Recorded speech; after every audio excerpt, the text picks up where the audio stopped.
సపోర్ట్గా ఉన్నప్పటికీ రెండింటిలో ఇటు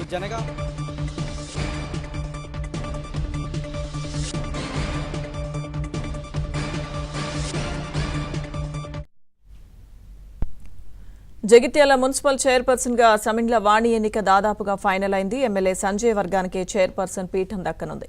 జెడ్పీ మార్కెట్ కమిటీ పదవుల్లో జీవన్ రెడ్డికి అధిష్టానం హామీ ఇచ్చినట్టు తెలుస్తోంది.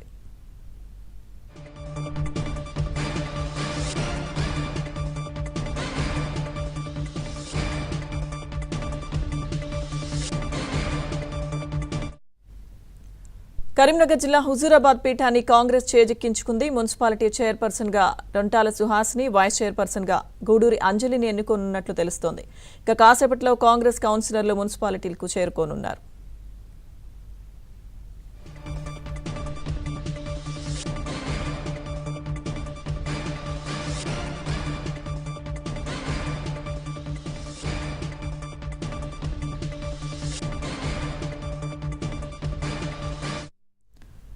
జగిత్యాల అలాగే కరీంనగర్ హుజూరాబాద్ కు సంబంధించిన అప్డేట్స్ మా ప్రతినిధి శ్రీనివాస్ అడిగి తెలుసుకుందాం. కరీంనగర్ నుంచి శ్రీనివాస్.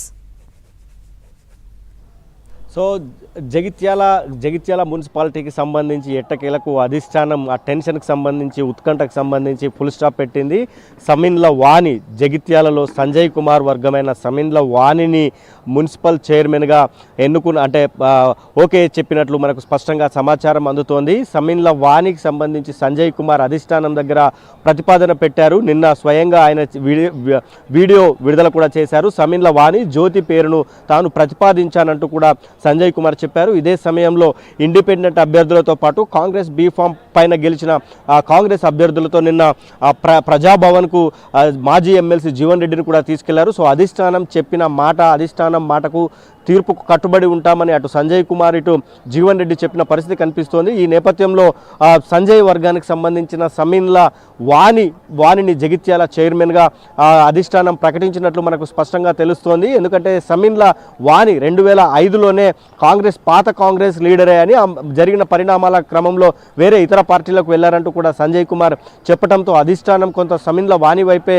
మొగ్గు చూపినట్లు మనకు స్పష్టంగా తెలుస్తోంది. అయితే జీవన్ రెడ్డి వర్గాన్ని కూడా బుజ్జగించేందుకు సిద్ధమవుతున్న పరిస్థితి మనకు కనిపిస్తోంది. ఎందుకంటే భవిష్యత్తులో జెడ్పీ చైర్మన్తో పాటు మార్కెట్ కమిటీలు ఇతర అనేక పదవులు ఉన్నాయి కాబట్టి ఆ వర్గంలో ఆ సమయంలో న్యాయం చేస్తామంటూ కూడా ఒక హామీ ఇచ్చినట్లు జీవన్ రెడ్డి వర్గంలో చర్చ జరుగుతుంది. సో ఇది జగిత్యాలకు సంబంధించిన అప్డేటు. ఇక కరీంనగర్ మున్సిపల్ కార్పొరేషన్కు సంబంధించిన ఉత్కంఠకు కాసేపట్లో తెరపడే అవకాశం కనిపిస్తోంది. కార్పొరేటర్ అభ్యర్థులంతా కూడా కరీంనగర్ మున్సిపల్ కార్పొరేషన్ కార్యాలయానికి చేరుకుంటున్నారు. ఇక్కడ వాస్తవానికి కార్పొరేటర్లతో ఇక్కడ ప్రమాణ స్వీకారం చేయించిన తరువాత మేయర్, డిప్యూటీ మేయర్ ఎన్నిక ఉండబోతోంది. సో మనం విజువల్స్లో చూడొచ్చు. So corporator BJP